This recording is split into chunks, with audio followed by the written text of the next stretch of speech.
자, 또한 대학 현장에서 지식자산 교육에 대한 사업이 발명진흥 특허청 발명진흥회에서 중심이 되어서 진행되고 있는데 이제 향후에 어떻게 변화되어 갈 것인지에 대해서 우리 신경호 전 지식재산 인력 양성 실장님이십니다. 지금 현은 지역 지식재산 실장님으로 이번 주 월요일에 자리를 옮기셔가지고요. 그렇습니다. 경력을 잠시 소개해드리면 명지대학교 연문 학사를 받으셨고요. 서강대학교에서 기술 경영으로 석사를 받으셨고 현재도 연세대학교에서 경영학 박사 과정 중에 계십니다. 지식재산 전문 양성 주전자 운영위원을 역임하셨고요. 이 IPS 시험이라는 시험의 교재 또 편집위원도 하셨고 중소기업진흥공단의 청년창업사관학교 심사위원도 활동하셨고 엑스코라고 하는 국제발명가협회 연맹의 집행위원이기도 하시고 대만 국제발명군전시의 심사위원으로도 활동을 하셨습니다. 신경호 시장이 나오셔서 대학 지식재산 교육 사업 추진 방향에 대해서 설명해 주시도록 하겠습니다.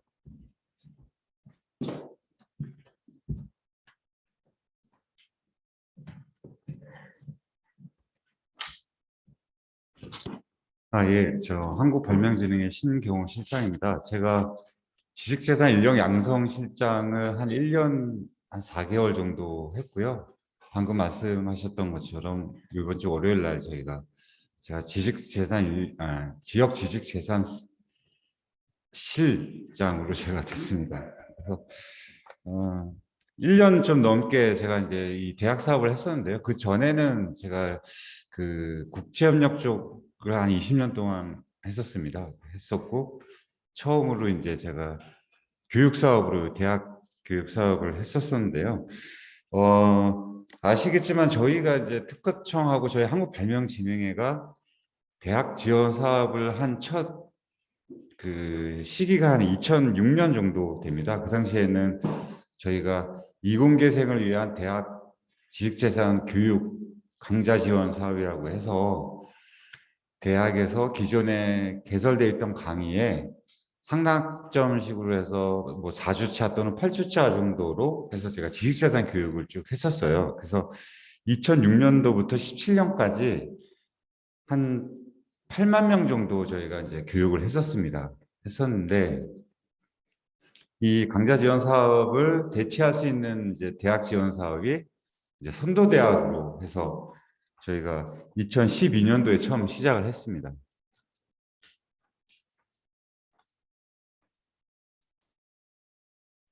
이 선도대학 사업은 저희가 2012년도에 이제 시작을 했는데요. 그때 이제 저희가 대학을 지정을 해서 5년 동안 대학에 1억 8천 예산을 투입을 하고 거기에서 저희가 최소한 한 6학점 정도, 미니멈 6학점 강좌를 운영을 하고 그다음에 뭐 비교과 과정이나 뭐 여러 가지 지원을 하기 위해서 각 대학마다 1억 8천을 지원을 했습니다. 그래서 첫 해에는 저희가 강원대, 인하대, 전남대가 했었고요.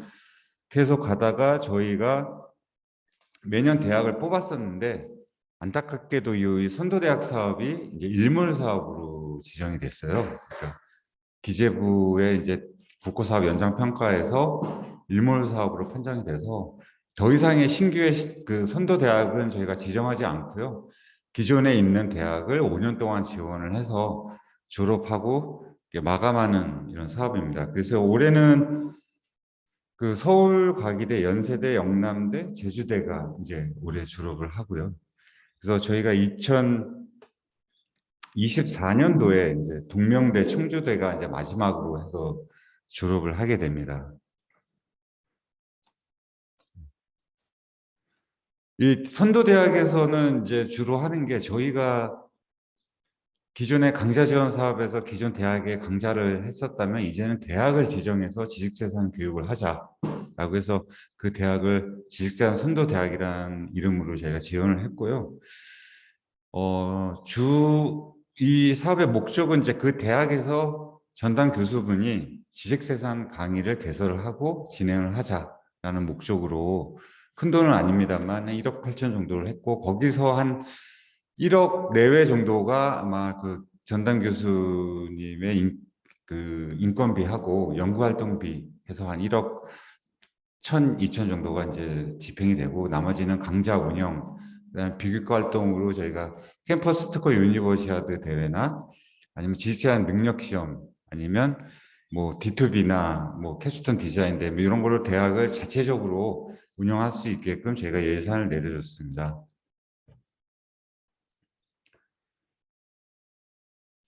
그 뭐 이 대학이 강좌를 운영하면서 그 강좌 강의를 운영하면서 거기에 따르는 어떤 교육 콘텐츠라든지 커리큘럼들은 이제 교수님들이 이제 개발을 하시고요.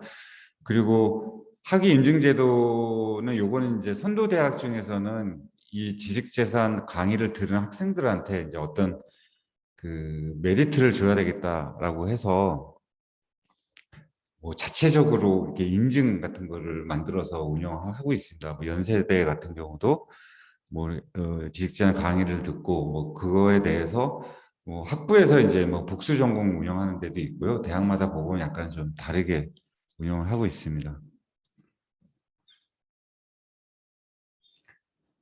그리고 그 아까 말씀드렸다시피 이제 그 저희가 준 예산에서 기본 강의 진행 외에 이제 비교과 활동 플러스 이제 산학협력이라고 그래서 아마 그 대학에 속해 있는 산단하고도 이렇게 같이 협업하는 게 있는데요. 거기서 뭐 학생들하고 그 지역 내에 있는 기업들과의 뭐 어떤 공동 프로젝트나 뭐 이런 것도 같이 대학마다 좀 약간 다르게 운영을 하고 있습니다.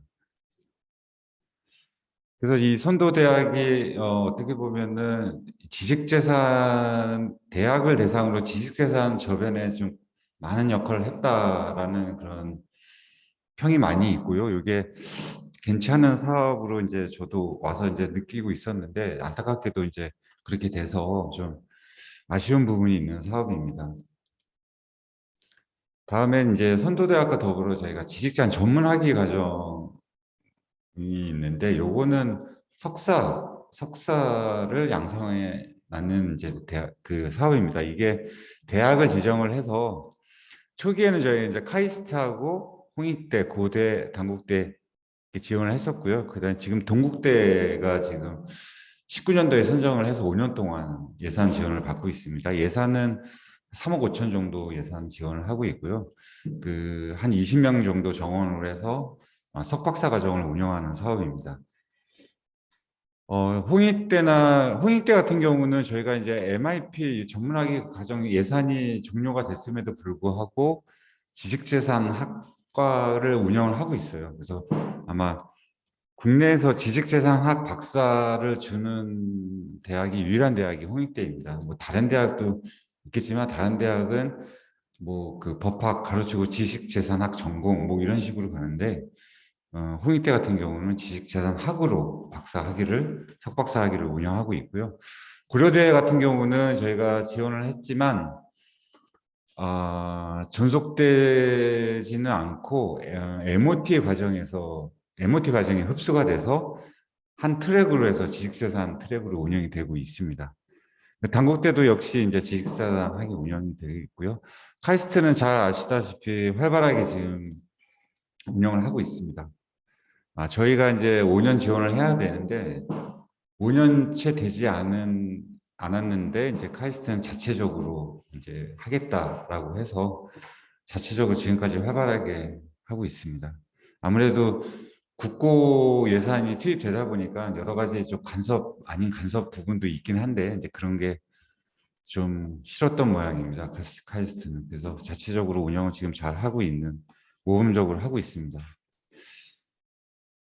그래서 전문학위 과정은 저희가 선도대학이나 이런 그러니까 강좌 지원이나 선도대학은 학부 중심의 지원이라고 할 수 있다면 이번 전문학위 과정은 이제 석박사 과정으로 지금 포커싱을 해서 아마 기존에 산업시에 근무하신 분들한테 지식재산에 대한 교육을 하고 거기에 대해서 석사 학위를 주는 그런 과정입니다. 그래서 좀 동국대 같은 경우는 아무래도 이제 그 일산의 그 동국대학교 그 바이오 쪽이 또 동국대가 일산 쪽에 또 특화돼 있고 해서 그런 쪽으로 좀 포커싱을 해서 교육 과정을 운영을 하고 있습니다. 다음에 이제 취업 연계 IP 지식 그러니까 지식재산 지역 인재 양성 사업이라고 있는데요. 요거는 제가 전국에 그러니까 세계 지역에 지역 지식재산 센터가 있습니다. 그래서 지금 대전은 대전 지식재산센터하고 그다음에 부산 지식재산센터하고 강원 지식재산센터 요 세 개 센터를 선정을 해서 그 센터에서 그 센터 지역에 속해 있는 대학 세 개 대학을 선정을 했어요. 저희가 선정을 해서 3년 동안 예산을 지원합니다. 근데 요 사업은 좀 기존 저희 국고 지원 사업과 좀 다르게 지자체와 같이 매칭을 하고 있어요. 그래서 50대 50으로 예산을 반영을 해서 운영을 하고 있습니다. 그래서 보시게 되면은 예, 이렇게 돼 있고요. 지금 이게 3년 이제 지원을 하고 나서 그 다음에 또 이제 대학을 선정하는 이런 이제 3년 주기 사업인데 안타깝게도 이 대학도 이제 내년에 종료가 되는 사업입니다. 네, 종료가 됐기 때문에 올해 하고 이제 내년까지만 좀 운영이 되는 사업입니다. 그래서 어, 예산은 각 대학마다 한 7천만 원에서 한 9천만 원 정도 지원을 합니다.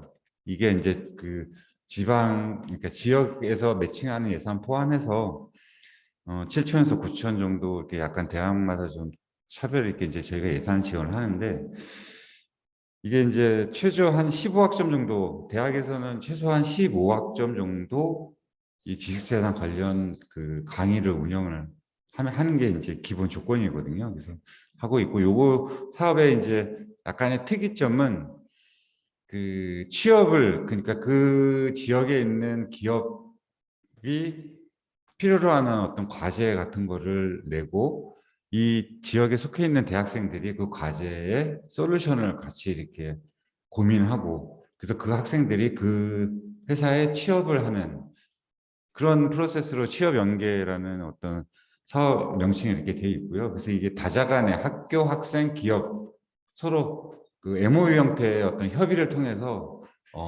그 학생들이 그 기업에 취업을 할 수 있도록 저희가 지식재산 그 교육뿐만 아니라 취업도 같이 연계해서 할 수 있는 그런 사업입니다.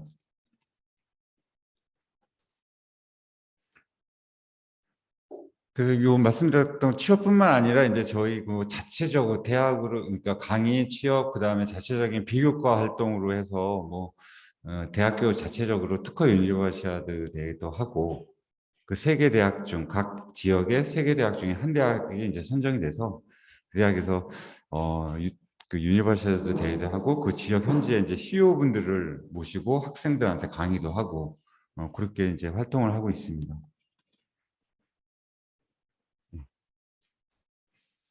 그 다음에 이제 직장 중점 대학인데요. 저희가 이제 선도대학하고 그 취업 연계 지식자 인재 양성 사업하고 이런 국고 기존의 대학교 지원 사업들이 이제 일몰로 해서 이제 없어지고 그 대안으로 이제 올해 처음 출범한 게 지식자 중점 대학입니다. 이 중점 대학은 뭐 아시겠지만 그 지역 혁신 플랫폼 사업을 이제 교육부에서 이제 추진을 하는데 저희가 요 사업을 이제 새로 만들게 된 계기가 기존에 이제 저희 대학 지원 사업들이 이제 없어지니 새로운 대학 지원 사업을 만들어야 되는데 저희 특허청하고 한국발명진흥회가 뭐 교육부라든지 교육에 관련된 전문기관에 비해서 교육 파트 쪽에서는 좀 약간 그 전문 분야가 아니다 보니까 좀 약한 부분이 있는데 그래서 교육부의 핵심적인 어떤 사업과 같이 연계를 하자라고 아이디어가 나와서 추진된 게 이제 중점대학입니다. 그래서 그 각 지역 그 혁신 플랫폼 사업에 저희가 같이 녹여서 그 시스템 안에서 지식재산 교육을 하고 또 그 교육을 해서 전문 인력을 양성을 하자. 이제는 기존 사업을 통해서 범용 교육이나 이런 거는 저희가 충분히 했는데 이제는 전문 인력을 양성을 해서 지식재산에 대한 전문 인력이 그 지역에서 배출이 돼서 그 지역이 필요로 하는 기업에 취업을 해서 그 지역에 정주를 하고 그리고 그 지역이 발전될 수 있도록 그런 그림을 이제 그리게 됐고요. 그래서 저희가 지식재산 전문 인력 양성이라는 타이틀로 해서 중점대학을 저희가 올해 처음 시작을 했습니다.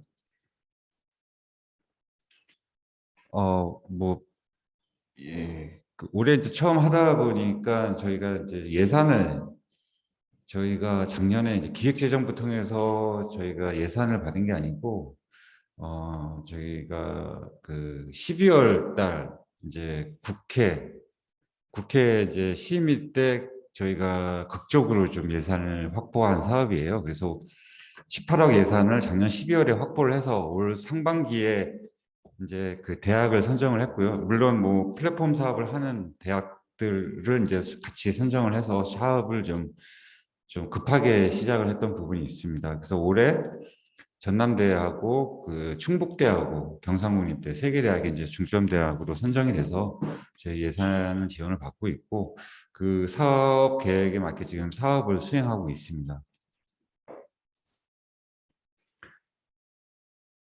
근데 이 플랫폼 사업에 저희가 이렇게 좀 같이 가려고 했던 가장 큰 이유가 이게 보니까 이 지자체별로 이렇게 있는 이 대학에 속해 있는 한 15개에서 한 17대학 사립대들이 이렇게 같이 연계로 이렇게 돼 있습니다. 그래서 저희가 그 핵심 총괄 기관인 그 각 세계대학에 저희가 지원을 하면 그 지원 효과가 그 각 대학, 그 지역에 속해 있는 사립대 등 뭐 이런 대학들하고 같이 지식재산 이 교육이 퍼져나갈 수 있어서 상당히 좋겠다라고 생각을 해서 저희가 전격적으로 중점 대학을 추진하게 됐고요. 아마 올해는 이제 그 시스템이 이제 구축이 되고 아마 내년부터는 강좌가 활발히 개설되고 그 강좌에 속해 있는 여기 그 대학들도 그 중점 대학을 통해서 저희 지식재산 강의도 듣게 되고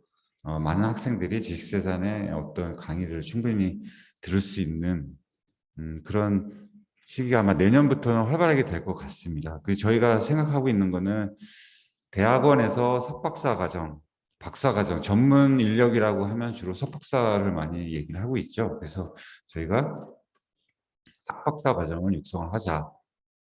근데 이제 대학마다 좀 약간 그 대학의 시스템이나 프로세스가 좀 약간 대학마다 좀 다릅니다. 그래서 뭐 융합과정, 융합 전공으로 해서 하는 대학도 있고, 그다음에 지식재산학과를 만들어서 운영하는 대학도 있고, 약간의 그 차이는 좀 있습니다. 그래서 그 지금 그 충북대 같은 경우는 이제 경영대 쪽에 중점대학이 이제 운영이 되고 있고요. 전남대는 공대고 경상대는 이제 법대 안에 이제 중점대학이 운영이 되고 있습니다. 그래서 보면은 경영대 같은 경우는 이제 지식재산 교육뿐만 아니라 그 어떤 경영학적인 으로 바라봤을 때의 지식재산 해서 뭐 지식재산 그 뭐 경영이라고 할까요? 그리고 뭐 평가나 어떤 활용 쪽 뭐 이런 쪽이 있고 또 저기 경상국립대 같은 경우는 법대에 있다 보니까 지식재산 어떤 이론 쪽이라든지 그런 쪽으로 좀 약간의 포커싱이 좀 돼 있는 상황입니다.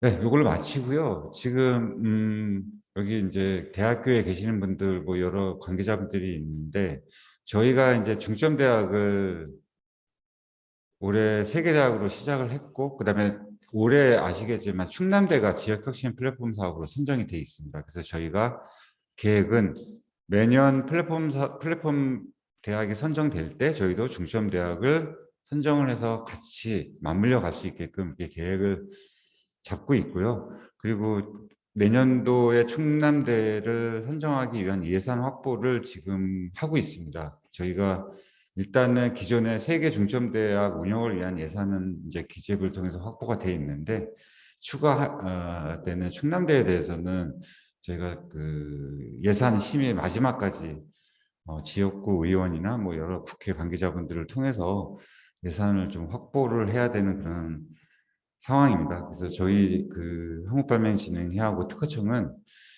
예산 확보를 위해서 최선을 다할 거고요. 그래서 내년도에는 기존 3개 중점대뿐만 아니라 충남대도 같이 선정이 돼서 저희 지식제한 전문 인력 양성 사업이 운영될 수 있도록 그렇게 할 예정입니다.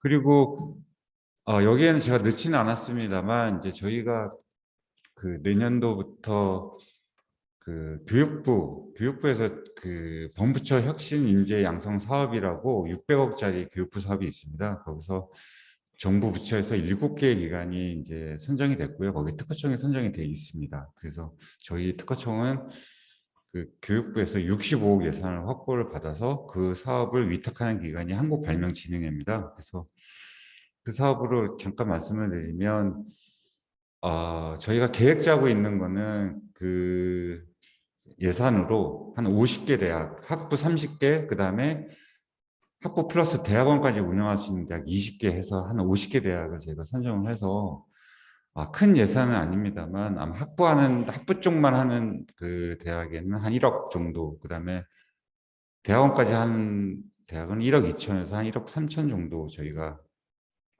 예산을 확보를 해서 저희가 하려고 지금은 아직 최종 계획이 완성은 되지 않았습니다만 지금 큰 그림에서 계획을 잡고 있는 거는 그 대학을 선정을 해서 저희가 예를 들어서 뭐 몇 학점까지 이제 한정을 주고 예를 들어서 지식재산 범용교육은 예를 들어서 교양 파트 쪽에 저희가 강의 개설해서 교양 필수나 뭐 이런 쪽으로 해서 운영을 하고요. 나머지 뭐 4학점이나 아니 4주차나 8주차 이렇게 나눠서 공대 수업에 저희가 상당 학점식으로 해서 들어가서 기존의 공대 교수님들이 전공 과목을 뭐 16주차, 15주차 하실 때 저희가 한 4주차나 8주차 정도는 지식재산 교육이 진행될 수 있게끔 그래서 그 세부 전공별의 공대생들한테 자기 전공뿐만 아니라 지식재산 교육도 같이 받아서 지식재산을 아는 공대인을 배출하기 위해서 저희가 그 교육부 사업을 내년에 론칭을 할 겁니다. 아마 3월에 이제 사업 시작이 될 텐데 아마 1월부터 이제 사업계획 수립을 확정 짓고 해서 아마 대학 모집 공고 나가고 스타트가 뭐 3월부터 이렇게 예정이 되어 있습니다. 근데 뭐 학교에서는 당장 이제 내년 1학기는 지금 현 시점으로는 어렵고 제가 신청받고 이렇게 해서 학교에서 실질적으로 그렇게 운영될 수 있는 거는 내년 2학기 정도 되지 않을까 그렇게 생각을 합니다. 그래서 저는 이제 이 부서를 떠나긴 했지만 이 교육부 사업이 기존에 이제 저희가 강좌 지원 사업하고 선도대학 이런 사업이 없어지면서 이 교육부 사업이 그거를 좀 대체할 수 있는 어떤 새로운 사업이 되지 않을까 생각이 듭니다. 기존에 제가 선도대학 졸업했던 대학뿐만 아니라 다른 대학들도 이 사업을 통해서 지식재산의 어떤 그 학생들한테 강의를 할 수 있는 아주 중요한 시점이 되지 않을까 싶습니다. 저는 설명을 이걸로 마치겠습니다. 감사합니다.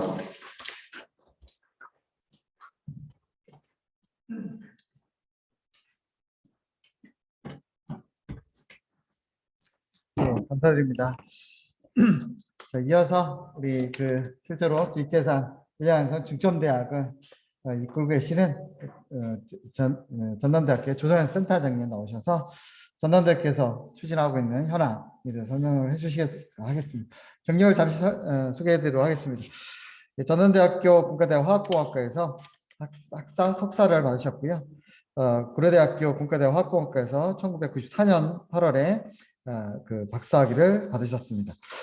경력들을 살펴보면 키스트에서 오랫동안 근무를 하셨습니다. 82년부터 99년까지 키스트에서 선임연구원으로 근무를 하셨고 그 이후에 유니버시티 오브 미시간에서 리서치 펠로우로 근무도 하셨었고요. 네, 경력들이 참 많으신데요. 중요한 것들만 그냥 짧게만 최근거 기준으로 좀 보여드리면 현재 담당하신 것을 보시면 99년부터 광주광역시의 환경보존자문위원, 2001년도부터 건설심의위원, 2006년부터 대한환경공학회 광주전단 지부장 역할을 하시고요. 2007년부터는 안전협회 이사, 그리고 2007년부터 신에너지 RI 사업단장을 또 같이 하고 있습니다. 그래서 중청대학 사업단장뿐만 아니라 에너지 신산업 산업단장, 신에너지 아래 사업단들도 같이 협력해서 운영하고 계시다는 거 말씀드리도록 하겠습니다. 그럼 나오셔서 설명해 주시도록 하겠습니다.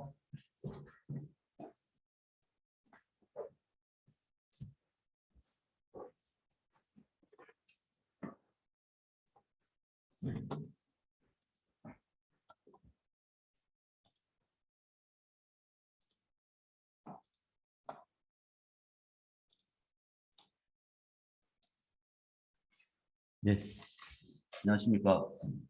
전남대학교 조성룡입니다. 그 멀리 제주까지 불러주셔서 감사드리고, 저희가 그 앞에서 설명한 그 IP 중점대학 사업과 그 연계해서 저희 광주 전남 이제 지역혁신 플랫폼 사업을 저희가 먼저 시작을 했고요. 그래서 특허청에서 이 사업과 맞물려서 이제 IP 중점대학 사업을 선정해 주셔서 그 사업을 이제 공동으로 운영하고 있습니다. 이제 그 사업에 대해서 간단히 좀 말씀을 드리겠습니다. 사실 이제 그 앞에서 뭐 제가 이제 쭉 들었는데 뭐 IP 중점 대학 사업, 뭐 플랫폼 사업, 고교 학점제 이런 것들이 가장 근본적인 화두는 지역 소멸입니다. 지역이 소멸된다는 이 문제가 국가적으로 이제 가장 큰 화두로 떠오른 상황이 돼서, 그래서 지역 소멸은 한 20년 전부터 이미 이제 예견돼 있었던 거고, 그런데 지금 와서 이제 급속도로 가속화되면서 국가가 어떻게 해야 될까에 대한 이제 그 거의 당황하는 수준에 이제 도달하게 된 거죠. 그래서 뭐 아시는 것처럼 이제 역사적으로 보면 지역 소멸을 최초 이제 처음에 이제 예측한 건 이제 노무현 정권입니다. 그래서 노무현 정권 때 그걸 해결하기 위해서 이제 제일 처음에 한 것이 공공기관 이제 지역 이전. 그래서 공공기관을 지역으로 내려보내서 지역에 있는 청년들도 지역에서 잘 먹고 잘 살 수 있다, 이렇게 그 환경을 만들어 주자라고 이제 생각해서 제일 먼저 한 사업입니다. 그래서 굉장히 어려웠지만 뭐 큰 마일드스톤을 찍었고, 그걸로부터 이제 시작된 사업에서 지역이 어느 정도 이제 뭐 잘 돌아가나 싶었는데, 그러고 10년이 지나고 그 다음부터 발생된 게 이제 출생을 안 하는 거죠. 출생률이 저하돼 가지고 뭐 공공기관이든 뭐든 있어봐야 이제 의미가 없어지니까, 그 다음에 이제 그 정부에서 하고자 하는 것들은 뭐냐면 각 지역에다가 이제 그 산업 단지를 만들어 주자. 그래서 산업을 활성화시키면 거기서 이제 그 취업할 수 있는 자리를 엄청 늘려주자. 그래서 이제 청년들이 거기서 잘 먹고 잘 살자. 뭐 그렇게 해서 이제 그건 앞에서 말한 공공기관 이전은 국토부 중심이었고, 두 번째 산업체를 키우자고 말하는 건 산업부 중심이었어요. 그래서 그렇게 해서 이제 잘 먹고 잘 살게 해주자는 게 기본 아이디어였는데, 뭐 아시는 것처럼 최근에 와서 이미 이제 그게 한계가 돼 있고 그게 효과가 없다는 걸 이제 알기 시작했고, 그래서 나온 이제 그 주인공이 이제 교육부입니다. 그래서 교육부가 결국은 그 모든 키를 쥐고 있는 거는 대학생들이다. 지역에 있는 대학생들이, 그리고 지역에 있는 고등학생들이 수도권으로 안 올라와야 되는데 수도권으로 계속 올라오게 되는 이 그 우리나라 현실을 어떻게 막을 건가. 그렇게 되고, 또 하나는 지역이 이제 소멸되면 지역에 있는 아까 앞에서 말한 것처럼 우리 광주 전남 지역만 해도 국립대 사립대 합쳐서 15개 대학이에요. 그럼 15개 사립대학이 문을 웬만한 데는 닫아야 된다는 이제 현실에 도달한 거죠. 이미 도달했기 때문에 뭐 그거는 거스를 수 없는 현실이고, 지난번에 뭐 신문지상 보셨겠지만 뭐 미달된 학교가 뭐 지역에 수두룩하게 이제 나오기 시작합니다. 그래서 교육부는 이제 당황하기 시작하고 이걸 어떻게 해결해야 되나.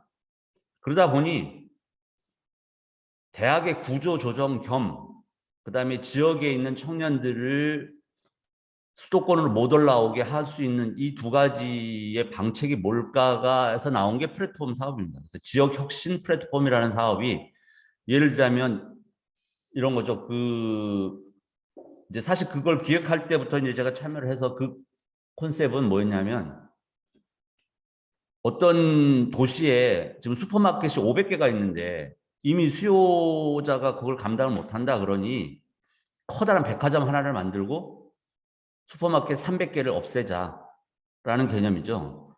그러면 당연히 구조조정이 들어가야죠. 그러니까 대학의 주체들은 이제 구조조정의 대상이 된 거예요.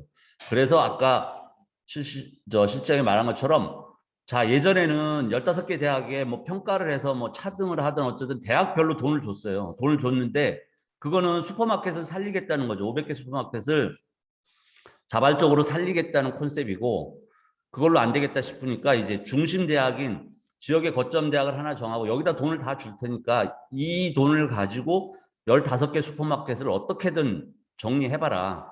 같이 잘 살 수 있는 틀을 만들어라. 라는 게 소위 말하는 플랫폼이라는 개념이죠. 놀이터라는 개념이에요. 그래서 이제 그걸 기획하게 됐고, 그래서 이제 거기에다가는 획기적으로 이제 돈을 주겠다 해서 이제 광주 전남 같은 경우는 683억을 이제 저희가 처음에 이제 받았죠. 683억을 받아서 자, 80억은 사업을 운영하는 데 쓰고 이제 크게 봐서는 200억, 200억, 600억 세 개지 않습니까? 200억은 교육을 어떻게 바꿀 거냐, 15개 대학이. 200억 두 개는 지역에 그러면 혁신 산업이 뭐냐, 이걸 정해서 그걸 집중적으로 키운다. 그쪽으로 시프트 한다는 개념이에요. 그래서 이런 문제가 발생되면서부터 원래는 지금 대학의 문제만 있었는데 이 대학의 문제가 이제 거버넌스로 확대가 된 거죠. 이 대학을 위해서 공공기관도 내려줬고 했는데 도저히 안 되고 지역에다가 무슨 그 뭐 기관들 여러 가 내려보내주고 예를 들어 산업체도 만들어줬는데 안 된다. 데이터로 보더라도 이제 데이터로 이제 간단히 말씀드리면 지금 출생률 감소율이 전국적으로는 한 20, 30% 정도 돼요. 그런데 이제 호남 같은 경우는 그보다 훨씬 심각한 뭐 32% 이상 감소하고 있고, 이거는 과연 어떻게 할 건가? 사실은 이거는 뭐 그 불가항력적인 지금 상황에 도달해 있고, 그러다 보니 청년이라고 말하는 학생들은 아까 말한 것처럼 수는 줄어들었고 이제 웬만한 잡은 안 잡겠다. 예를 들어서 그 국가가 뭐 산업단지 만들어 가지고 뭐 중소기업 한 20명 정도 되는 이런 업체에 취업을 해라. 이거는 그냥 말일 뿐이지 학생들은 이거를 받아들이지 않고 있거든요. 현실은 차라리 취업 재수를 하겠다. 취업 재수를 해서 뭐 한전이든 어디든 공공기관에 준하는 그 거대한 기업에 가겠다는 게 학생들 생각이고, 이걸 국가가 받아들이지 않고 자꾸 거짓말을 하니까 공시생이 막 40만 명, 50만 명, 이제 뭐 100만 명이 일정 계속 늘어나고, 이거를 국토부나 산업부 입장에서는 이걸 어프로치 할 수 없겠다. 그래서 이제 교육부가 이제 나서게 된 거고요. 학생들 추이를 봐도 학생들이 이제 그 학령 인구가 감소하는 걸 봐도 호남이 이제 가장 크고, 두 번째 이제 여기서 가장 중요한 사실은 아까 이제 뭐 고교 학점제 했지 않습니까? 고교 학점제를 해서 학생들이 수도권에 있는 어느 대학, 그다음에 지방에 있는 어느 대학 두 개 동시에 합격했을 때 과연 어디를 선택하게 만들 것인가가 이제 가장 중요한 요소고, 거기에 그것을 그 나타내는 데이터가 이제 중도 탈락률인데, 대부분의 학생들이 1학년, 2학년 들어오면 한 20% 정도는 방황하거나 나하고 안 맞다거나 편입을 하거나 아니면 재수를 하거나 이렇게 빠져나가는 거죠. 그럼 다 걔네들이 수도권으로 가는 거거든요. 그래서 지방에서 이 중도 탈락률을 막아야 된다. 그런데 이제 그 데이터를 보면 뭐 광주 전남이 1위고요. 제주도 뭐 그렇게 꼴등에서 2위. 그러니까 꼴등에서 1위가 우리 광주 전남이고 꼴등에서 2위가 그 제주예요. 그다음에 이제 경북이 꼴등에서 3위. 그다음에 전라북도가 꼴등에서 4위예요. 근데 전라북도에서 꼴등 4위인데 지네가 엄청 심각하다는 거예요. 꼴등에서 1위인 우리 광주 전남은 어떤가? 라는 게 이제 기본적인 화두죠. 이 사업에. 그래서 이제 이 사업을 운영하기 하기 시작을 했는데, 그러다 보니까 결국은 이걸 자꾸 중앙에서 손대가지고 아니면 국가적으로 손대서 될 일이 아니구나라고 생각을 하니까 지역 생태계를 어떻게 살릴 건지 너네가 이제 우리한테 이 맡겨줘야 된다는 게 기본 컨셉입니다. 그래서 지역 생태계를 살리기 위한 플랫폼을 맞춤형으로 만들어야 된다는 게 이제 이 사업의 취지고, 그러다 보니까 그러면 문제가 뭔가, 그래서 4개의 지역 그 거버넌스가 지역 지자체가 있고, 그 다음에 이제 지역 생태계가 있고, 그 다음에 이제 대학이 청년을 그 담당하고 있고, 교육이 있는데, 그래서 지역 거버넌스를 이루고 있는 아까 말씀드린 지자체, 대학, 뭐 공공기관, 기업, 이런 주 기관들이 콜라보레이션 하지 않으면 아까 말한 것처럼 그 기업은 뭐 교육하고 상관없다. 내비두다가 현실적으로 이 필요한 인재를 못 얻는 거죠. 못 얻으니까 저쪽 수도권에는 경기도에서 뭐 경기도 대학을 졸업한 학생을 이쪽으로 데려와 취업을 시켰어요. 취업을 시켰더니 그 학생은 자기만 내려오고 와이프하고 애들은 수도권에서 교육하겠다는 거예요. 기러기가 되겠죠. 기러기가 되다가 좀 하다가 도저히 안 되면 수도권 또 잡아서 가게 되고, 뭐 아마 제주도 비슷하겠지만, 그러니까 청년이 지역에서 없어진다는 문제가 단기적으로는 대학에 임팩트를 주지만 좀만 지나면 기업에 임팩트를 주고, 기업이 무너지기 시작하면 지자체 세금이 안 거치니까 지자체가 무너지고, 이렇게 연쇄적으로 무너지는데 2선, 3선에 있는 애들은 불구경하듯이 하면 도대체 되겠는가? 라는 게 이제 이 사업, 이거에 대한 국가적인 이제 문제 의식이죠. 그래서 지역에 있는 거버넌스들이 콜라보레이션을 하고 이 교육을 위해서 인티그레이션, 통합해서 하지 않으면 안 된다. 그러니까 아까 말한 것처럼 지금까지는 아까 고등학교 교사 선생님들이 말씀하신 것처럼 지금까지는 교육부는 대학만 관할하고 교육청이 예를 들어 고등학교, 중학교, 초등학교를 했어요. 근데 지금 이 사업은 이제 교육감하고 교육부 장관하고 MOU를 맺고 이 사업에서 교육부까지 이제 총괄을 하다 보니까 교육청까지 고교 학점제라는 게 나온 거죠. 고교 학점제를 해서 지역의 고등학생들이 지역에 있는 대학을 갈 수 있도록 하자. 미리 뭘 알아야지 대학을 가지. 아까 말한 것처럼 수도권에 있는 뭐 비슷한 커트라인에 있는 수도권 대학과 지역의 대학을 동시 합격했을 때 100% 수도권으로 간다. 왜냐 이쪽을 모르기 때문에. 뭐 이런 컨셉이어서 중도에 적어도 출생률이 늘어나지 않는다 하더라도 중도에 밖으로 빠져나가는 걸 막게 하려면 인티그레이션을 해서 세틀먼트. 아까 말처럼 전체에 있는 거버넌스를 묶어가지고 지역 청년들을 여기에 정착하도록 만들어주자. 그러기 위해서 대학은 뭘 해야 되나? 너네가 돈을 줄 테니 뭘 할 것인가가 이제 오픈입니다. 대학의 교육을 오픈해야 되겠다. 아까 말한 것처럼 대학의 교수들만 강의하고 교수들이 이론 교육만 하고 계속 이것만 해가지고는 학생들이 안 오지 않느냐. 여기에 들어간 게 아까 이제 특허청의 이 지식재산 관련된 교육, 여러 가지 교육 중에서 지식재산 관련된 교육이 여기에 자리매김을 하는 거죠. 여기에 자리매김을 해서 4차 산업이 곧 오게 있는데 대학에서 막 이론 교육만 하고 있고 이렇게 돼가지고는 애들이 오겠나. 지식재산을 가르쳐서 아까 그 어떤 교사 선생님이 말한 것처럼 창업을 하거나 이럴 수 있는 기회를 줘야 되는데 대학이 그걸 우리 과가 없다. 그런 과가 없으니까 뭐 법대 교수님들이 계속 특허법만 가르치고 변리사 시험 공부만 시키고 변호사 시험 공부만 시키고 있으니까 이 재산이 확산이 안 되고 있다는 거죠. 이런 콘셉트에서 아까 말한 것처럼 이 시소라는 모든 기관들이 네트워킹을 통해서 협업을 하고 그래서 아까 이제 저희가 히스토리를 잠깐 말씀드렸지만 이 지식재산 중점대학 사업이 나온 기본 요소가 뭐 사적으로는 그 당시 특허청장님과 교육부 차관님이 뭐 고시 동기고 서로 알다 보니까 이런 대화를 통해서 중앙 부처도 협업을 하지 않으면 효과가 날 수 없다. 뭐 특허청 따로 그 어떤 사업하고 있고 교육부 따로 사업하고 있고 이거는 안 맞지 않냐 해서 만든 사업이 이 사업입니다. 그래서 이제 저희는 기본적으로 광주 전남은 이제 광주 전남에 맞는 산업. 그래서 이제 그 두 가지를 골랐어요. 광주 전남은 광주는 에너지 산업, 전남은 밀양 운송. 밀양 운송이란 말은 이제 배. 이제 전남이 바닷가가 많지 않습니까? 배.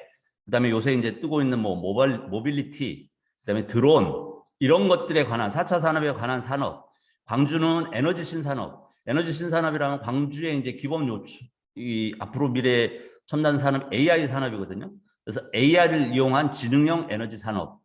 지능형 에너지 산업 하다 보니까 지능은 곧 지식과 연결이 되고 그것이 지식 재산화되지 않으면 산업으로 축적이 안 되고 그러니까 광주는 솔직히 말하면 그 천연 자원이 거의 없잖아요. 그래서 가진 거라고는 이제 지식을 무기로 뭔가를 산업을 일으켜야 되기 때문에 광주 에너지 신산업과 지식재산 중점대학 사업이 이제 코드를 맞춘 겁니다. 그래서 그렇게 하기 위해서 이제 여러 가지 공유형 교육을 만들어서 이제 대학에서는 개방형과 맞춤형을 하고 전문형 인재를 양성해야 되겠다 해서 이 사업과 연계된 지식재산 전문 학제를 어떻게 할 것인가.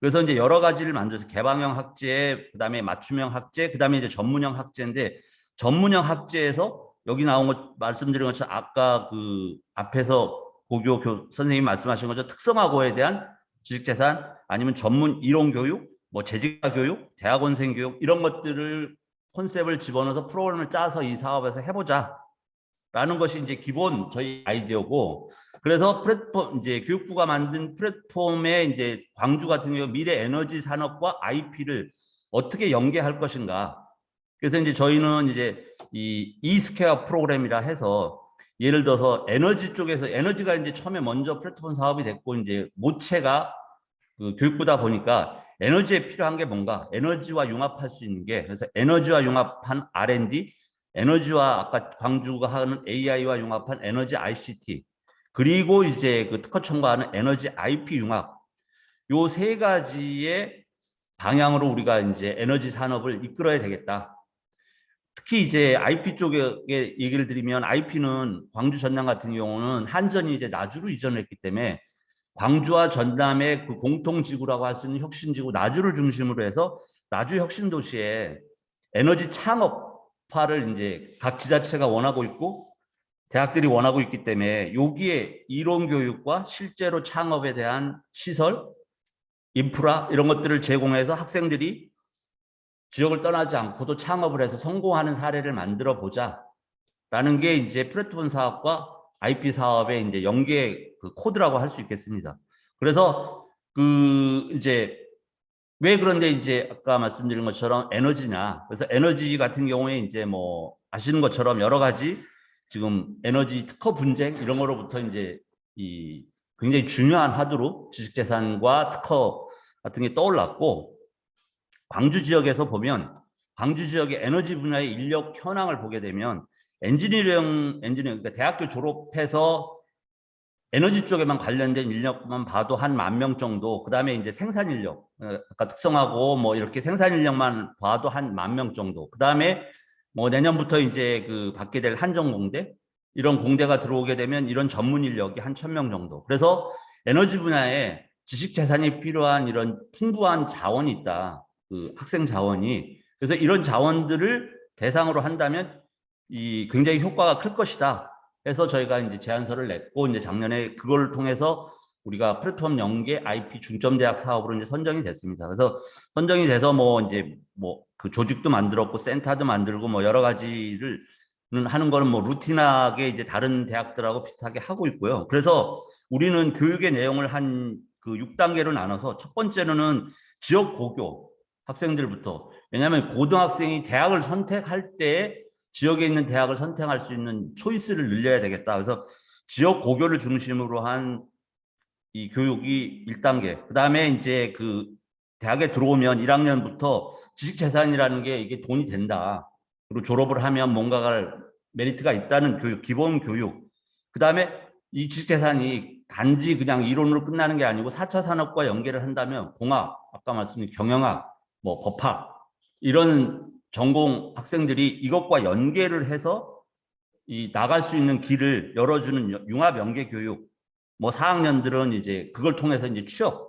그 다음에 이제 대학원에 들어오게 되면 전문가 과정으로 이제 교육시킬 수 있는. 그래서 교육의 어떤 기본 스텝을 이 사업에서 이제 6단계 정도로 나눠서 이제 교육을 시키고 있습니다. 그래서 이제 전체적으로 방금 말씀드린 콘셉트를 보면 이 지식재산에 관련돼서는 먼저 플랫폼 사업이 아까 말씀드린 건 지역의 거버넌스, 지자체, 그 다음에 공공기관, 대학 이와 같은 서로 문제를 안고 있는 기관들이 한 30여 개 기관이 모여서 그 혁신 사업단을 만들었기 때문에 여기를 중심으로 해서 그 지식재산 전문인력 센터가 만들어져서 이 두 개의 교육을 합치겠다. 그래서 먼저 만들어졌던 커리큘럼에 빨강으로 되어 있는 이제 지식재산과 4차 산업에 대한 항목들을 집어넣어서 교육하게 이제 교육의 변형을 가져왔고요. 그 다음에 이제 지역에 있는 고등학교와 연계 프로그램, MOU라든지 교육청과 이제 통해서 연계 프로그램을 개발했습니다. 그리고 이제 지역에 있는 공공기관들, 뭐 정보 진흥원이라든지 고등학교라든지 아니면 창조경제센터.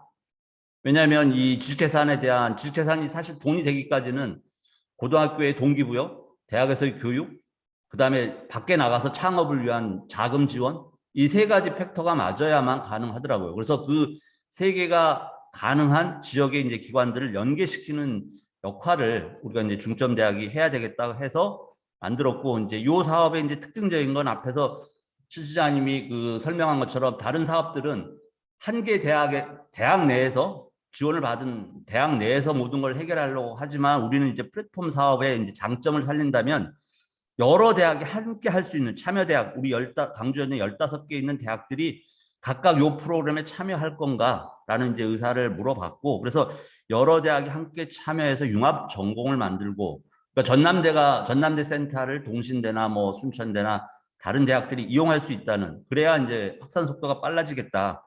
그리고 이제 타겟은 어떤 한 대학의 선진화보다는 지역에 있는 청년들의 도움이 가고 지역이 상생할 수 있는 플랫폼을 만드는가에 이제 이 사업에 포커스를 맞췄기 때문에, 그다음에 이제 뭐 다행스러운지 불행스러운지 모르지만 이제 코로나 사태로 인해서 공간적 거리가 떨어져 있어도 온라인 교육이나 여러 가지 그 실시간 교육이 가능해졌다는 것, 이걸 통해서 저희가 이제 LMS 프로그램이나 이런 걸 전남대가 아까 그 200억 사업을 통해서 이미 다 세팅을 했습니다. 그래서 뭐 순천대 학생이든 저 목포대 학생이든 자기가 필요하면 지금 메타버스 프로그램을 만들어 놨기 때문에 메타버스 안에 들어오면 자기가 초이스해서 모든 그 교육과 지원, 그다음에 기업 정보 이런 것들, 그리고 이제 특허 뭐 고가의 특허 서칭 프로그램, 특허 분석 프로그램, 이런 것들을 우리가 이제 이 사업을 통해서 올해 이제 세팅을 하기 때문에 그걸 활용할 수 있도록 하는 이 사업을 하고 있습니다. 그래서 일례를 들면 학부 프로그램을 보자면 기존에 이제 전남대 자체 내에 에너지 융합 전공이라는 게 있었어요. 기존에 이 사업이 선정되기 전에. 그런데 이 사업이 선정됐기 때문에 아까 말씀드린 것처럼 미래 에너지 IP 융합 전공이라는 전공 시스템을 바꿔서 플랫폼에, 여기에는 참여 대학이 물론 아까 이제 전남대는 공대 중심이지만 공대, 자연대, 경영대, 예대 이와 같은 교수님들과 커리큘럼이 도입이 돼서 각각 여기 빨간 걸로 되어 있는 것처럼 이제 새로운 과목들을 집어넣은 커리큘럼을 만들었습니다. 그래서 이 커리큘럼은 플랫폼을 통해서 교육을 받을 수도 있고 오프라인으로 교육을 받을 수도 있고, 어쨌든 요걸 통해서 교육을 받으면 15학점, 그다음에 18학점 이상을 받는다면 요 자기가 속해 있는 뭐 경영대 학사에 IP 복수 전공 아니면 IP 부전공을 받을 수 있는 그런 학제를 만들고, 그 학제는 이제 전남대뿐만 아니고 다른 모든 광주 전남에 있는 15개 대학 학생이 공이 받을 수 있는 자격 권한을 준다라는 이 융합 학제를 학부에 만들었고요. 대학원 같은 경우는 사실 전남대 안에서는 전남대가 가지고 있는 대학원의 이 학제는 두 가지가 있습니다. 대학원의 융합 전공, 그다음에 협동과정 대학원, 이 두 가지가 있고, 세 번째가 이제 독립적인 학과 설립인데, 세 번째 독립적인 학과 설립은 아까 뭐 실장님이 앞에서 얘기했다시피 학교마다 이제 여러 가지 이 특징이 있고, 그래서 전남대가 하고자 하는 건 이 앞에 두 가지부터 먼저 실시를 하려고 합니다. 그래서 대학원 융합 전공, 두 번째 대학원 융합 전공을 만든다는 얘기는 대학원에서 부전공 제도를 줄 수 있다는 얘기고요. 대학원의 협동 과정을 만든다는 건 A학과, B학과, C학과가 모여서 하나의 이 주 전공 학위를, 석사, 박사 학위를 줄 수 있는 교육 시스템을 만든다는 거죠. 그래서 전남대 내에서는 이제 그와 같이 플랫폼에 참여하고 있는 모든 학과들을 통한 융합 전공과 협동 과정을 만드는 거고, 지난번에 이제 이 충북대나 아니면 경상대 단장님과 저희가 이제 만나서 협의를 해본 결과, 어쨌든 특허청이나 국가에서 어쨌든 이 세 개 대학에 커다란 미션을 주고 이렇게 큰 사업비를 줬기 때문에 그걸 활용해서 우리가 세 개 대학이 같이 해보자. 같이 한다면 충북대는 아까 말씀드린 경영 중심, 전남대는 약 공학 중심이고, 그다음에 이제 경상대 같은 법학 중심이기 때문에 서로 상호 겹치는 게 없고, 이 시너지를 살리기 위해서는 전국 규모의 이제 위치도 세 개가 이제 삼각형으로 떨어져 있으니까 지식재산 중심 연합 대학원 프로그램을 하나 만들어 보자. 졸업장은 각각의 대학에서 주더라도 교육의 프로그램은 좀 공통적인 다양한 프로그램을 만들어서 전국에 있는 학생들이 모든 게 이용할 수 있는 이런 프로그램을 만들어 보자라고 이제 그 합의를 받고 이제 그걸 이제 구상 중에 있습니다. 그래서 이제 우리가 뭐 이런 프로그램에서 이제 우수 활동을 한 학생들, 그래서 특허청이나 그 진흥원에서 하고 있는 다양한 프로, 뭐 D2B, 뭐 경진대회라든지 이런 거를 하는 학생들을 우리는 이제 각 그 마일리지 점수제로 이제 환산을 해서 장학금을, 학생들이 1년 동안 한 그 창의적 활동을 점수제로 해서 분포를 이제 다 측정을 하고요. 분포를 해서 이제 올 한 해에는 학부생들은 한 4천만 원, 4,400만 원, 대학원생 한 7,500만 원 정도 해서 우리 전남대에서 이제 자체 내에서 현금도 내서 한 1억 2천 정도의 장학금을 이제 수여할 예정이고, 그걸로부터 이제 시너지 효과를 이제 얻고자 하고 있습니다. 그래서 예를 들면 요거는 이제 간단한 건데 예를 들자면 우리가 이제 지식재산 같은 경우는 아직 그 프로그램이 활성화 안 돼서 그런데 그 지역혁신 플랫폼 사업에 대해서 이제 간단하게 우리가 이제 이 학생들의 그 의견 플랫폼 사업은 1년을 이미 돌려봤거든요. 그래서 이제 1차년도가 끝났기 때문에 1차년도 끝난 거에 대한 간단한 인터뷰를 보시면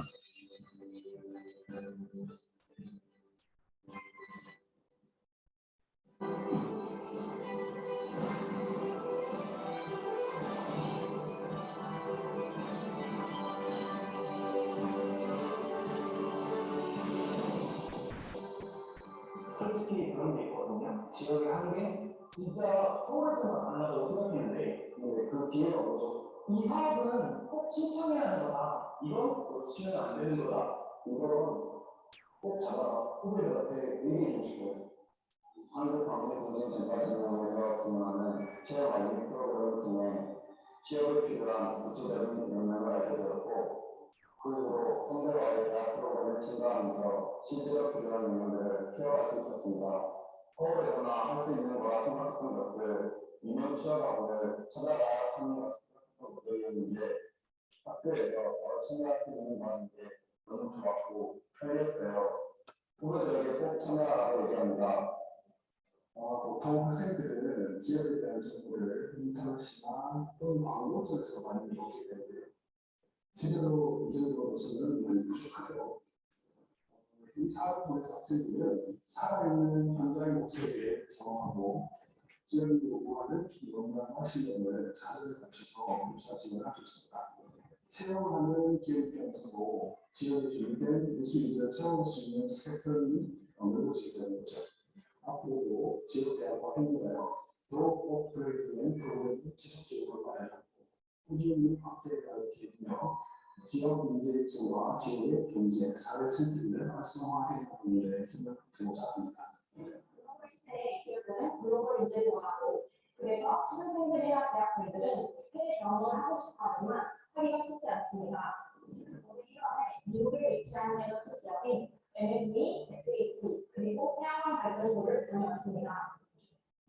글로 배우는 것과 실제로 해외에 나가 경험을 해본 것은 다르지만 그래서 실습하기는 어려운데 그 결과 충분적으로 해외 기업 판단을 다니게 되었습니다. 여러분들도 기회가 되신다면 꼭 도전해 보셔서 좋은 경험 하시길 바랍니다. 저희 사업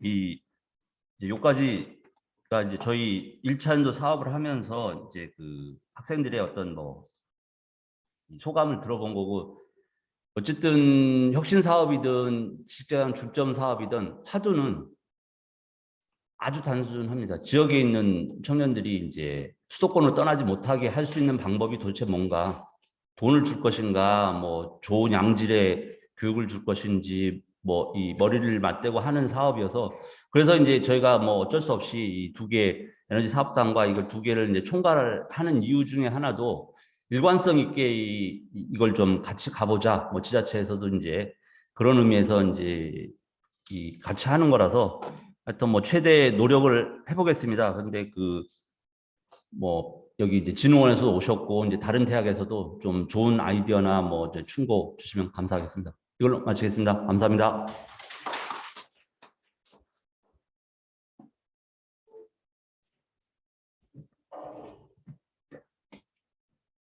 예, 감사드립니다. 네. 현장에서 올해 1년차 진행하시면서 어려웠을 텐데 좋은 말씀 많이 해주셔서 감사드립니다. 이어서 우리 이경 발명 스토리 협회 대표님께서 나오셔서 여러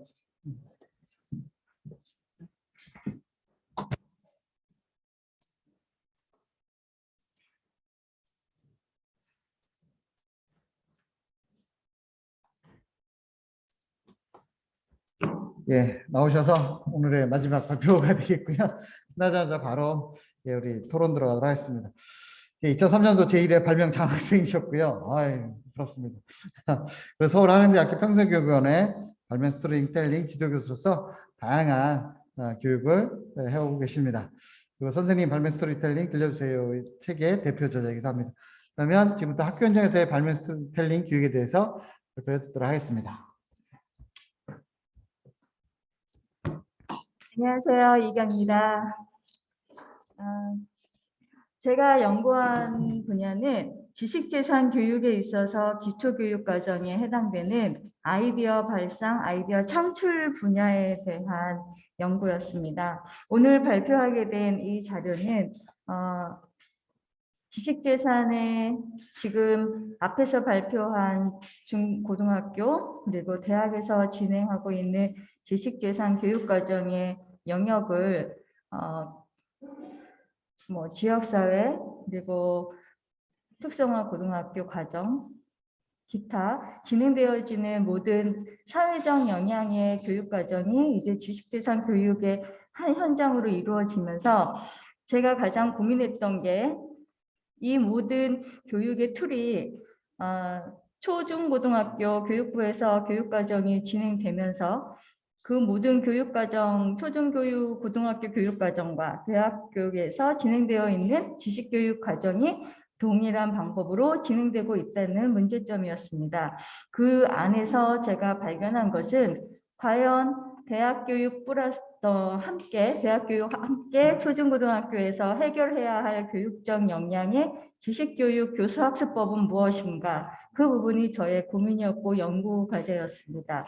거기서 발견된 분야가 바로 오늘 발표한 발명 스토리텔링이라고 하는 연구를 통해 아이디어 창출과 아이디어 발상에 있어서 창의 영역의 교육 분야가 해결이 되면 그 교육 안에서 해결할 수 있는 아이디어가 바로 특허로 그 다음 단계에 지금 진행되고 있는 교육 역량을 충분히 해결해 나갈 수 있다는 해결점을 제가 찾게 되었습니다.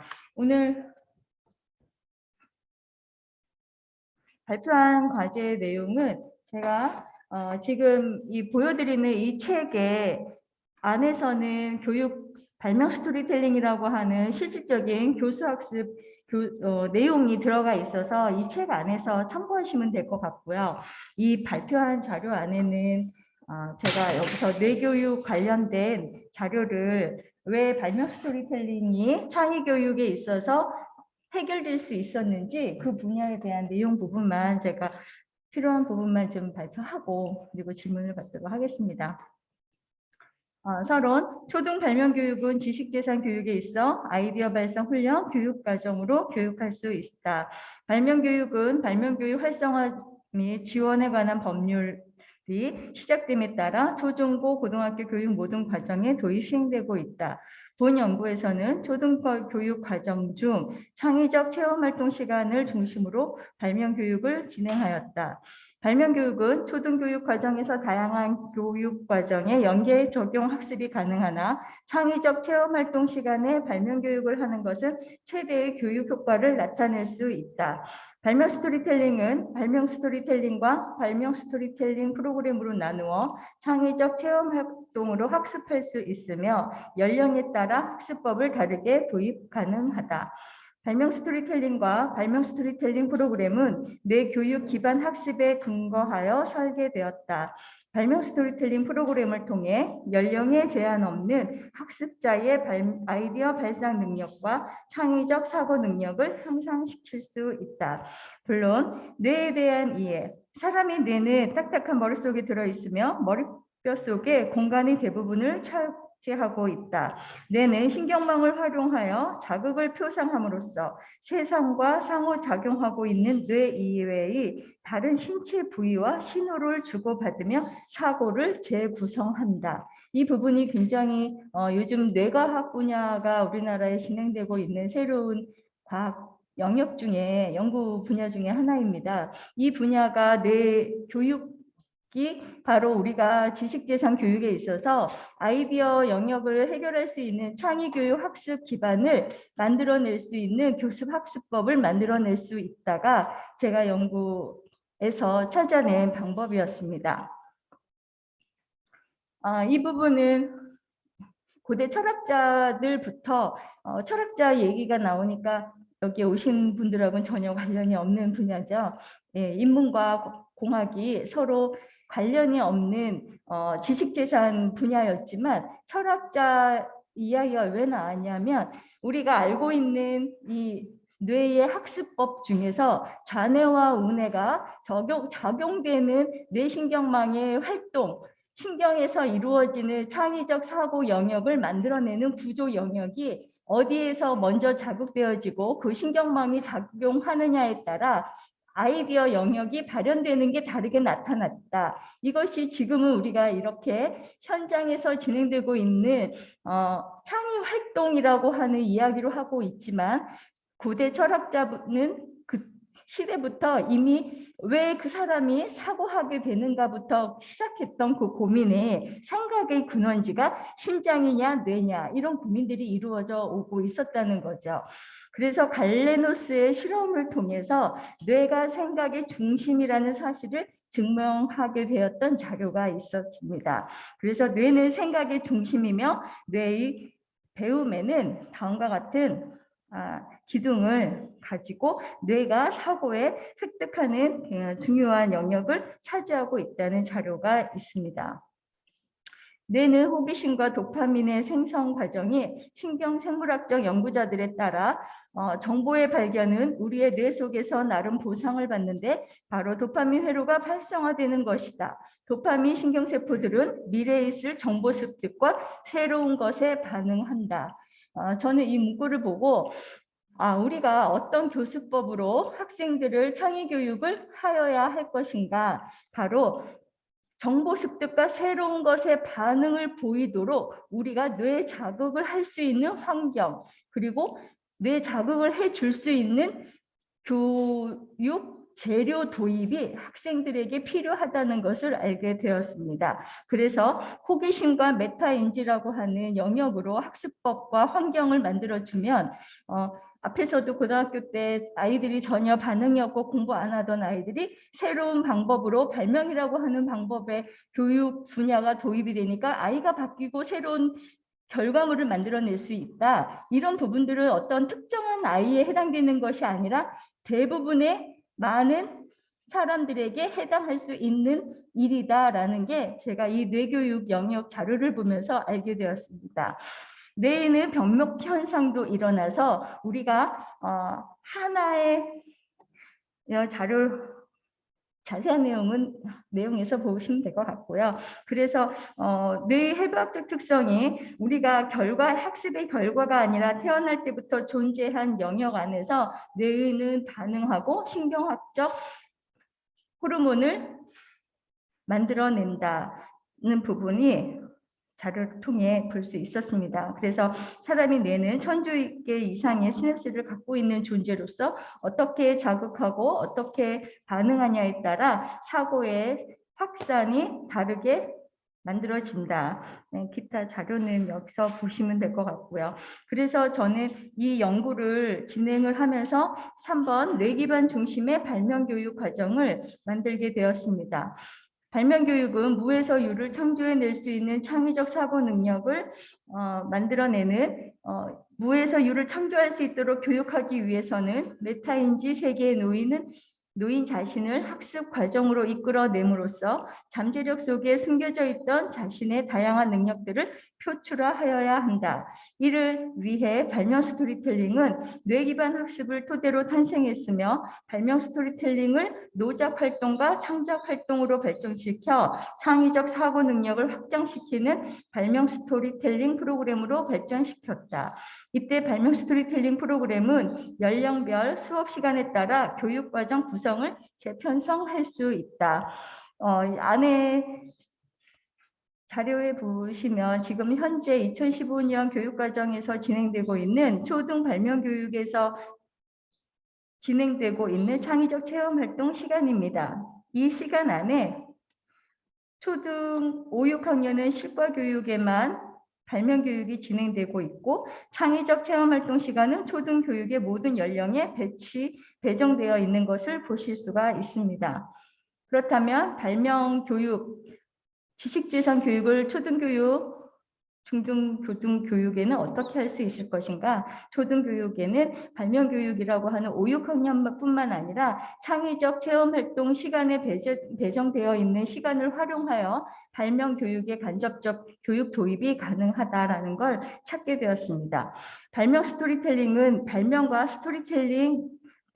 스토리와 텔링의 합성어입니다. 발명가가 발명 스토리를 전하다가 발명 스토리텔링으로 정의할 수 있습니다. 발명 스토리텔링을 학습자에게 전달되기 위해 프로그램으로서 다양한 구성을 가지고 있습니다. 첫 번째, 스토리텔링 하기. 발명 스토리텔링 프로그램은 발명 스토리텔링 하기로 학습자에게 스토리가 전달됨으로써 운해에 오래 기억을 남길 수 있는 스토리의 전달 학습법입니다.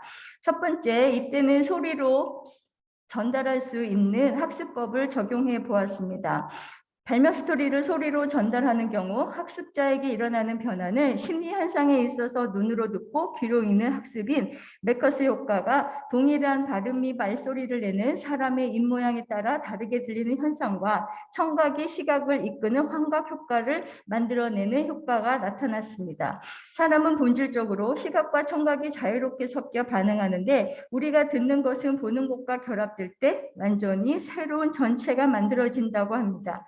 이때 이러한 소리가 시각적 이미지를 해석하는 방식에 영향을 미친다는 것이 신경과학자들의 해석이었습니다. 그래서 우리가 미취학 아동뿐만 아니라 초중고에 뿐만 아니라 모든 성인 학습자, 대학생 포함한 이 발명 교육에 있어서 아이디어 창출을 위한 발명 교육의 도입 영역 부분에는 이 발명 스토리를 소리로 전달하는 구현적인 교수 학습의 시작이 중요하더라는 게 제 학습 결과였습니다.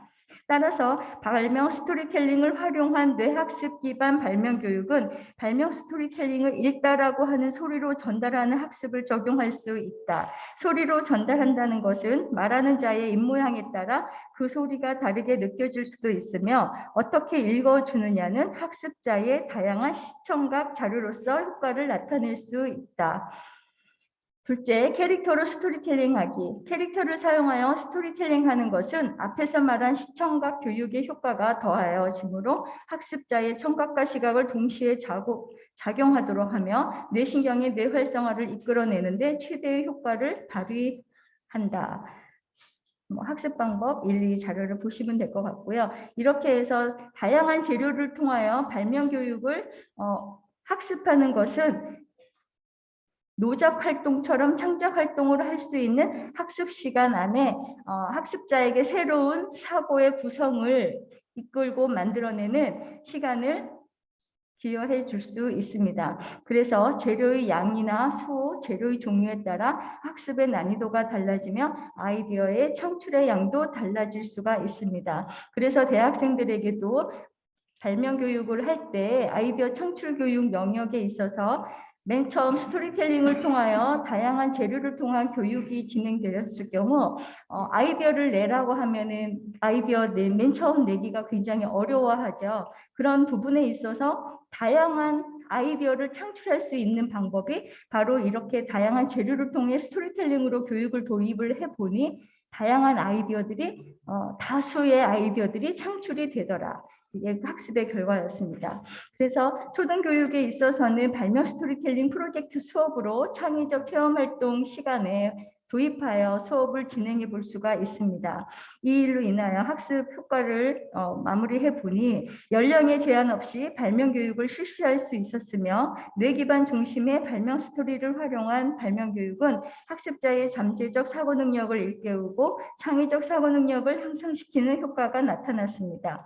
아이디어 발상 중심의 발명 스토리텔링 활용한 발명 교육은 학습자의 연령과 학습의 단계에 따라 전문 기술 영역의 특허 개발 교육 과정에 학습 접목이 가능하며 특허 청출을 할 수 있는 발명 교육이 가능했습니다. 발명 스토리를 기반한 발명 교육은 생활 속 발명의 사고와 환경을 제시하여 생활 속 발명을 도입, 적용 가능한 발명 효과가 있었습니다. 결론을 내려보면 초등학교 현장에서의 발명 스토리텔링 교육은 뇌 기반 중심의 발명 교육으로 이루어질 수 있었고 뇌 기반 중심의 발명 교육은 융합 교육으로 교육이 가능하다라는 결론을 내게 되었습니다. 학년에 따라 발명 스토리텔링 수업의 설계를 융합교육 및 교과 연계, 창의적 체험활동 수업으로 진행하므로 프로젝트 수업이 진행 가능했으며 발명 스토리텔링 프로젝트 수업은 특허 상품 개발이라고 하는 발명품 개발 결과를 도입하고 도출이 가능했습니다. 더 나아가 학습자의 잠재 능력에 따른 다양한 아이디어 창출이 가능했습니다. 이상으로 준비한 자료는 제가 마무리를 하고요. 여기서 진행한 발명에 대한 발명교육 학습법은 발명 스토리텔링이라고 하는 새로운 내용에 이게 그러니까 기존의 발명 스토리텔링이라고 하는 내용 부분이 없었습니다. 여러분들도 아시다시피 스토리텔링이라고 하는 게 요즘 유행하는 하나의 전달 교수 학습 중에 굉장히 유행하는데요. 제가 이것을 맨 처음부터 스토리텔링이라고 하는 인문학적 접근을 했던 것이 아니었는데 이 연구를 하다 보니까 발명이 과연 학습에 있어서 어떤 전달과 어떤 방법으로 교습이 되었을 때에 다양한 아이디어들이 창출될 것이며 연령에 제한 없는 아이디어가 창출될 수 있는지를 연구하다 보니 발명 스토리텔링이 학습자에게 있어서 다양한 아이들, 학습의 난이도에 차이가 있는 아이들, 또 성별, 연령 상관없이 이 도입이 가능하며 더 나아가서 이것이 학교 교육 플러스 지역사회의 하나의 스토리로 진행이 되면 발명 스토리텔링이 하나의 지역사회의 관광사업을 이끌어내서 앞에서 발표한 학교, 지역에 있는 학교, 지역 지자체의 문제된 지역의 성장 발전의 하나의 대안도 될 수 있다라는 걸 제가 찾아내게 되었습니다. 그래서 저는 지금 현재 이 발명 스토리텔링을 통해서 서울의 지자체에서 하나의 지자체 지역사회에 발명 스토리텔링 교육을 도입을 하고 있고 그리고 여기서 도입한 캐릭터를 통하여 아이들에게 지식재산이라고 하는 학습 연계 활동을 하고 있습니다. 네, 이상입니다.